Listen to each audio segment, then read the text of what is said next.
শহর বা গ্রাম, তোমার কি মনে হয় সেখানে স্টারভেশন বা না খেতে পাওয়া দৃশ্যটা কোথায় সবচেয়ে বেশি মর্মান্তিক?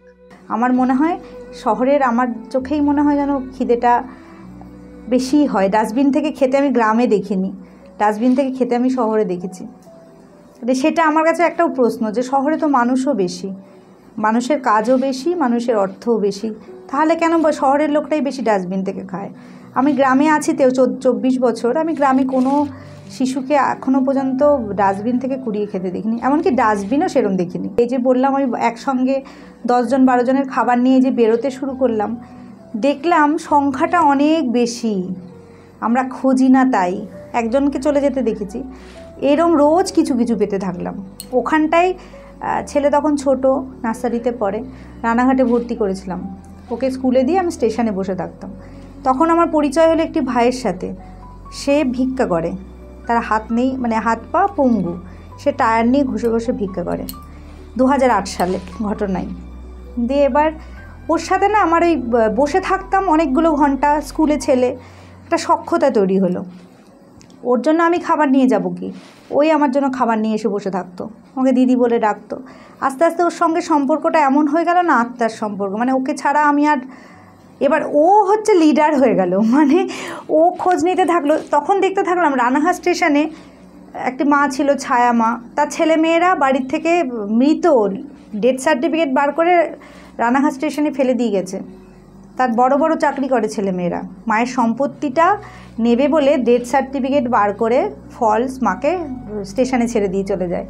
সেই গোবিন্দ আমাকে খবর দেয় যে দিদি এরকম একজন পড়েছে, খুব অসুস্থ উনি, তাকে ওই স্টেশনেই স্নান করাতাম, স্টেশনেই চেঞ্জ করাতাম, তাকে খাওয়াতাম, করতে করতে না জগৎ তৈরি হলো। তখন দেখছি প্রায় কেউ না কেউ ফেলে দিয়ে চলে যাচ্ছে।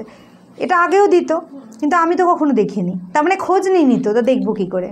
এরকম অনেক অবহেলিত মা বাবা ওরকম স্টেশনে জুটতে শুরু করলো। যখন লকডাউন এলো তখন তো সবাই গৃহবন্দী, কাজে বেরোতে পারছি না, কিন্তু কাজ করা মানুষ হয়ে গেছি তো, এখন ওটা আমার নেশা। তখন ওই যারা আটকে পড়েছিল তাদের নিয়ে, আর আমার 40টা কুকুর আছে যাদের আমি আমার বাচ্চা বলি, তাদের নিয়ে পড়ে থাকলাম পুরো লকডাউনটা। ব্রিজের ওপরে, রানাঘাট ব্রিজের ওপরে মুখ ঢেকে তখন সবাই খাবার চাইতো। আমারই এক খুব পরিচিত, আমারই এক বন্ধু, একসাথেই পড়াশোনা করেছি, আমি খাবার নিয়ে গেছি। ও আমার কিছু কিছু ঘটনা বললাম না, আমার জীবনটাকে পুরো তালগোল পাকিয়ে দেয়। সে গিয়ে দেখলাম ও আমার কাছে মুখ ঢেকে খাবার চাইছে, ভালো কাজ করতে এক সময়, লকডাউনে কাজ বন্ধ, দুটো ছেলে মেয়ে। ব্রিজের ওপর যখন ওকে দেখলাম না যে এইরকম খারাপ পরিস্থিতি, তাহলে আমি যে রোজ 15 জনের খাবার নিয়ে বেরোই, দেখি না আর একটু বাড়ানো যায় কি না, আরও কিছু মানুষ তাহলে উপকৃত হবে। তখন এই শুরু করলাম, নাম দিলাম অন্নপূর্ণার সরাইঘর। এটা 2021 সালের 11ই জুলাই শুরু করলাম রান্না। তারপর দেখতে থাকলাম 30টা 40 হলো, 40টা 50 হলো।